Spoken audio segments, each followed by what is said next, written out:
Hello दोस्तों, एक बार फिर से आप सभी का स्वागत है एजुकेशन बाइट पर। कैसे हो आप सभी? उम्मीद है कि आप सभी एकदम बढ़िया होंगे। आपके डीएलएड फोर्थ सेमेस्टर में जो इंग्लिश आती है उसमें मैंने आपको एक चीज़ पहले से ही बता दी थी कि आपके जो क्वेश्चंस पूछे जाते हैं उनको 2 पार्ट में आप एक तरीके से डिवाइड कर लो। एक तो पार्ट पूरा का पूरा आता है आपका ग्रामर का, जिसमें आपको क्वेश्चन जैसे शॉर्ट क्वेश्चन में आपको कोई एक टॉपिक दे देंगे, वो उस पर आपको शॉर्ट नोट लिखना होगा। साथ-साथ आपके वहाँ पर लेटर राइटिंग भी आती है आपका, और आपके जो नरेशन रहेंगे या फिर आपका ट्रांसफॉर्मेशन रहेगा, वहाँ से क्वेश्चन आते हैं। दूसरे आपके क्वेश्चन कहाँ से बनते हैं? तो वो बनते हैं आपके मेथड और अप्रोच से, मेथड एंड अप्रोच से।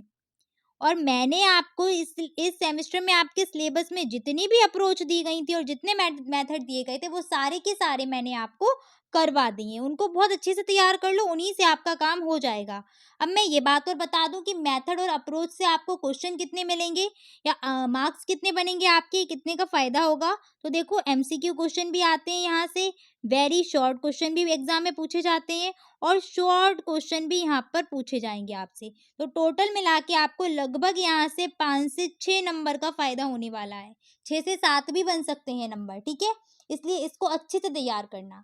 आज की क्लास में मैं आपको सारे के सारे ऑब्जेक्टिव क्वेश्चन और वेरी शॉर्ट क्वेश्चन बताने वाली हूँ कि कौन-कौन से क्वेश्चन आए हुए हैं एग्जाम में, डीएलएड में अभी तक कौन-कौन से क्वेश्चन पूछे जाते हैं आपसे, और कौन सी मेथड पे फोकस करना है। सेकंड सेमेस्टर में तो बहुत सारे मेथड आपको पढ़ाए थे, यहाँ केवल 2 ही मेथड पढ़ाए, क्योंकि यहाँ उन 2 ही मेथड से क्वेश्चन आते हैं। सिलेबस में डायरेक्ट आपका लिखे हैं सिर्फ 2 ही मेथड, तो वहीं से क्वेश्चन भी आए हैं। बट अगर टाइम मिले तो थोड़ा-सा आप अपना नोट्स बने होंगे, उनको रिवाइज़ कर लेना एक बार। शुरू करते हैं। पहला आपका क्वेश्चन क्या है कि this method is also known as natural method. कौन सा मेथड है जो नेचुरल मेथड के नाम से जाना जाता है? पहला ऑप्शन है आपका न्यू मेथड, दूसरा है डायरेक्ट मेथड, तीसरा है ट्रांसलेशन कम ग्रामर मेथड, या फिर सब्स्टिट्यूशन मेथड। तो बताओ कौन सा मेथड है जो नेचुरल मेथड के नाम से भी जाना जाता है? तो वो है आपका डायरेक्ट मेथड। कौन सा मेथड है? डायरेक्ट मेथड है, जिसको हम नेचुरल मेथड के नाम से भी जानते हैं। ये क्वेश्चन जो है आपका वो पूछा जा चुका है एक बार और एग्जाम में। 2020 में सेम यही क्वेश्चन आया था, बट थोड़ा चेंज कर दिया। वहां आपको क्वेश्चन में दे दिया था लिख के डायरेक्ट मेथड, और ऑप्शन में आपको मिला था नेचुरल मेथड। तो ऐसे भी क्वेश्चन पूछ सकते हैं वो। नेक्स्ट क्वेश्चन है आपका कि translation cum grammar method is also known as. जो ट्रांसलेशन कम ग्रामर मेथड है, यानी कि ग्रामर ट्रांसलेशन जो मेथड आपका दिया गया है, उस मेथड को हम किस और नाम से जानते हैं? तो पहला ऑप्शन है आपके पास क्लासिकल मेथड, दूसरा है कॉम्पिटिटिव मेथड, तीसरा है आपका एनालिटिकल मेथड, और चौथा है आपका साइंटिफिक मेथड। तो कौन सा मेथड के नाम से जानते हैं? हम इसको जानते हैं क्लासिकल मेथड के नाम से। और इसका एक और नाम है, फटाफट से कमेंट में टाइप करते हुए चलिए, क्या नाम है इसका? Traditional method. इसको दो नाम से जानते हैं ग्रामर ट्रांसलेशन मेथड को। एक तो हमारा क्लासिकल मेथड, और दूसरा क्या हो जाएगा? Traditional method. अगला हमारा क्वेश्चन है कि हु इन्वेंटेड बाइलिंगुअल मेथड। ये आपका इस सेमेस्टर में था नहीं, बट फिर भी आपको किसने इन्वेंट किया है ये पता होना चाहिए। बताओ किसने बाइलिंगुअल मेथड को इन्वेंट किया था?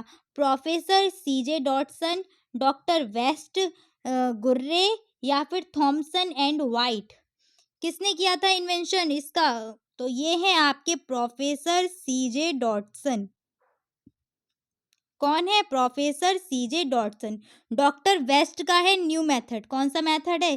तो इनके मेथड का नाम है न्यू मेथड। आगे क्वेश्चन की तरफ बढ़ते हैं। नेक्स्ट क्वेश्चन क्या है कि लैंग्वेज लर्निंग स्टार्ट्स फ्रॉम। भाषा को जो सीखना होता है वो कहाँ से शुरू होता है? रीडिंग, स्पीकिंग, लिसनिंग, या फिर राइटिंग। भाषा कहाँ से सीखना शुरू करते हैं? तो इसके लिए आपने एक पढ़ा था क्या? LSRW, यानी कि सुनना, बोलना, पढ़ना, लिखना। सुबोपली है आपका हिंदी में, और इंग्लिश में आ जाता है LSRW। कहाँ से शुरू होती है? लिसनिंग से शुरू होती है। तो आंसर रहेगा ऑप्शन नंबर सी, लिसनिंग। ठीक है, उम्मीद है कि समझ में आ गई होगी ये वाली, और अगर याद थे तो पहले से ही पता है आपको, फिर तो हो ही जाएंगे। नेक्स्ट है आपका कि फिफ्थ क्वेश्चन क्या है आपका? Phonetics is the science of dash. किसकी साइंस है ये? रीडिंग की है, राइटिंग की है, साउंड्स की है या फिर प्रोनाउंसिएशन की है? तो ये जो फोनेटिक्स होती है ये होती है साउंड की साइंस। किसकी? साउंड्स के बारे में इसमें पढ़ते हैं हम। तो आंसर हो जाएगा आपका सी ऑप्शन। नेक्स्ट आते हैं अगले क्वेश्चन पर। 6 क्वेश्चन क्या है आपका? Who developed the direct method? किसने डायरेक्ट मेथड को डेवलप किया है? डायरेक्ट मेथड का दूसरा नाम क्या है? तो नेचुरल मेथड इसका दूसरा नाम है, इसको भी ध्यान रखना। बताओ किसने इन्वेंटेड की है? मैक्सिमिलियन बर्लिट्ज ने, सीजे डॉटसन ने, कृपा के गौतम ने या फिर नन ऑफ दीज? तो ये किया है मैक्सिमिलियन बर्लिट्ज ने डेवलप। ठीक है, आंसर हो जाएगा ऑप्शन नंबर ए। आगे बढ़ते हैं, अगला क्वेश्चन क्या है? Secondary language skills are. सारे के सारे क्वेश्चन देखो आए हुए हैं ये वाले। सेकेंडरी लैंग्वेज स्किल्स कौन सी है? स्पीकिंग, राइटिंग, लिसनिंग या फिर speaking, reading and writing, speaking या फिर रीडिंग? बताओ इनमें से कौन सी सेकेंडरी लैंग्वेज स्किल है? तो वो है आपकी रीडिंग एंड राइटिंग। LSRW से ले लो, ये आपकी प्राइमरी में आ जाती हैं और ये आपकी सेकेंडरी में आ जाती हैं।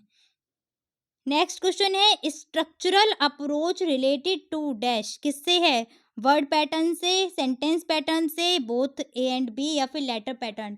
तो जो आपका स्ट्रक्चरल अप्रोच आती है इसमें वर्ड का पैटर्न भी होता है और सेंटेंस का पैटर्न भी हम सिखाते हैं। सबसे पहले वर्ड का, उसके बाद सेंटेंस का पहुंचेंगे। तो ये सी ऑप्शन रहेगा इसका, बोथ ए एंड बी, यानी कि आंसर आपका करेक्ट हो जाएगा क्या? C option. आगे बढ़ते हैं, अगला क्वेश्चन क्या है? Which skills are to be developed through grammar translation method? यानी कि जो ग्रामर ट्रांसलेशन मेथड था ना आपका, उस मेथड के द्वारा कौन सी स्किल डेवलप होती है? Listening and speaking, reading and writing, listening and writing या फिर स्पीकिंग एंड रीडिंग? तो ग्रामर ट्रांसलेशन मेथड करता क्या था कि ट्रांसलेट करते हुए सिखाता था। तो वहाँ पर जो मेन फोकस किया जाता था वो रीडिंग और राइटिंग पर ही करते थे मेन फोकस। लिसनिंग और स्पीकिंग पर तो फोकस नहीं करते थे, उसको निग्लेक्ट करते जाते थे। तो यहाँ से डेवलप कौन सी स्किल होंगी? सीधी सी बात है, जिन पर फोकस ज़्यादा कर रहे हैं, रीडिंग एंड राइटिंग। तो आंसर हो जाएगा आपका ऑप्शन नंबर बी। आगे बढ़ते हैं, अगला क्वेश्चन क्या है आपका? What are one of the two productive skills? Important question है, ऐसा क्वेश्चन पूछा जाता है, इसको मोस्ट इम्पॉर्टेंट डाल रही हूँ मैं। प्रोडक्टिव स्किल्स कौन कौन सी हैं इसमें से बताइएगा? Listening and speaking, listening and writing, speaking and writing या फिर लिसनिंग एंड राइटिंग? प्रोडक्टिव पूछी जा रही हैं। प्रोडक्टिव का मतलब है जिनसे क्या हो, कुछ ना कुछ उत्पादित हो रहा हो। ठीक है, उत्पादित कैसे हो सकता है? प्रोडक्ट कैसे आपको मिल सकता है? या तो बोल करके आप उस चीज़ को बता दें, कैसे होगा? या तो बोल करके अपनी बात को बता दो या फिर लिख करके बता दो। तो कैसे मिल रहा है आपको प्रोडक्ट? स्पीकिंग से या फिर राइट करने से। तो आपकी स्किल यहाँ पर कौन सी हो जाएंगी? यहाँ सही से लिख नहीं पा रही हूँ मैं, है ना, इधर लिख देती हूँ साइड में। कौन सी मिलेंगी? एक तो स्पीक करने से आ रहा है, बोल करके आ रहा है, और दूसरा क्या आ रहा है? राइट करने से। तो आपकी स्किल्स कौन सी रहेंगी? स्पीकिंग एंड राइटिंग, यानी कि option number C is the correct answer. ठीक है, स्पीकिंग एंड राइटिंग क्या है आपकी? प्रोडक्टिव है। ऐसे ही आपसे एक चीज और क्वेश्चन पूछी जाती है, यहाँ तो प्रोडक्टिव की बात कर दी, आपसे पूछी जा सकती है रिसेप्टिव कौन सी है? रिसेप्टिव का मतलब क्या है? रिसीव करना, ग्रहण करना। तो इनसे तो हम क्या कर रहे हैं? बोल के उत्पादित कर रहे हैं, अपनी बात को बता रहे हैं दूसरे के सामने।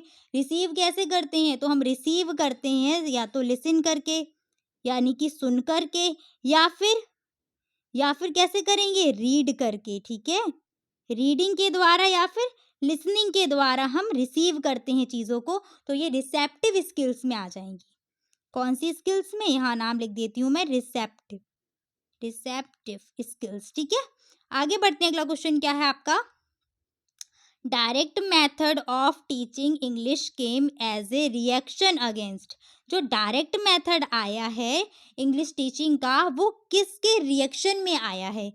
मैंने जब आपको ये मेथड पढ़ाया था तो वहाँ पर एक चीज़ क्लियर की थी कि एक मेथड का उल्टा मेथड है। कौन सा था वो मेथड? बताओ। Translation cum grammar method, substitution table method, bilingual method या फिर नन ऑफ दीज? कौन सा आंसर सही है? तो ये जो आपका डायरेक्ट मेथड है ये आपका ग्रामर ट्रांसलेशन मेथड का ही अपोजिट था। ठीक है, तो आपका आंसर आ जाएगा option number A, translation cum grammar method. ठीक है, 12th क्वेश्चन है आपका, which is the receptive skills. Just अभी बता के आ रही हूँ, रिसेप्टिव स्किल्स कौन सी है यहाँ पर, लिसनिंग, स्पीकिंग, राइटिंग। यहाँ पर एक चीज और कर लो, इसको ऑप्शन को कर लो नन ऑफ दीज। अब आ जाएगा नन ऑफ दीज से आंसर सही आ जाएगा। बताओ कौन सा है, डी ऑप्शन है आपका, नन ऑफ दीज।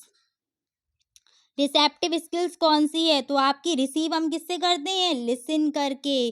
तो आपका आंसर रहेगा ऑप्शन नंबर ए, लिसनिंग। और साथ साथ यहाँ मैं दूसरी भी लिख देती हूँ, वो है रीडिंग। ठीक है, लिसनिंग और रीडिंग दोनों ही रिसेप्टिव स्किल्स हैं। और आपकी ये जो रही स्पीकिंग और राइटिंग, ये क्या थी, प्रोडक्टिव थी, प्रोडक्टिव। ठीक है, आगे बढ़ते हैं। अगला है शॉर्ट क्वेश्चंस, देख लो। पहला पूछा गया था, what do you understand by the grammar translation method. तो मैंने जो आपको बताया था, पढ़ाया था ग्रामर ट्रांसलेशन मेथड का, कि यहाँ ट्रांसलेट करते हुए टारगेट लैंग्वेज को सिखाया जाता है, वही सारी चीज़ें इसमें लिख देना, इसके नेम लिख देना, क्लासिकल मेथड है, ट्रेडिशनल मेथड है, ये सारी चीज़ें। 2 बार क्वेश्चन आया, अलग अलग तरीके से पूछ लेते हैं। What is grammar translation method, ऐसे भी क्वेश्चन पूछा गया है। या फिर करेक्टरिस्टिक्स पूछ ली जाएंगी आपकी। एक बार आया था, ये 2022 में आया है शायद, या 21 में आया होगा, वहां पर करेक्टरिस्टिक्स पूछ ली थी। क्वेश्चन ये हर बार आया है, या तो ग्रामर ट्रांसलेशन मेथड आता है या फिर डायरेक्ट मेथड, अल्टरनेट चलते हैं दोनों। नेक्स्ट आया था आपका, व्हाट इज डायरेक्ट मेथड। तो इसमें क्या है, डायरेक्ट ही आपकी जो भी लैंग्वेज है, टारगेट लैंग्वेज, उसको डायरेक्ट सिखाते हैं, ट्रांसलेशन को यहाँ पर इंपॉर्टेंस नहीं दी जाती। ठीक है, बिल्कुल इग्नोर करते हैं हम ट्रांसलेशन को। नेक्स्ट आया था, rights the merits of communicative approach. ये क्वेश्चन भी एक बार पूछा गया है। साथ साथ एक क्वेश्चन आपका प्रोज व पोइट्री से भी आया था, जो मैंने आपको लास्ट क्लास में करवा दिया था। ठीक है, क्वेश्चन मैं आपको दिखा देती हूँ एक बार, जिससे क्या है कि आप उस क्वेश्चन को तैयार कर लेना। क्वेश्चन आपका था, what write down the steps of poetry teaching. ये क्वेश्चन आपका पूछा गया था एक बार। और नेक्स्ट आपका क्वेश्चन पूछा गया था, what are the objectives of teaching prose. तो ये दोनों ही क्वेश्चंस को आप तैयार कर लीजिएगा। मिलेंगे फिर आपके नेक्स्ट क्लास में, तब तक अपना ख्याल रखिएगा। Thanks for watching and please like, share and subscribe my channel. Bye bye, take care.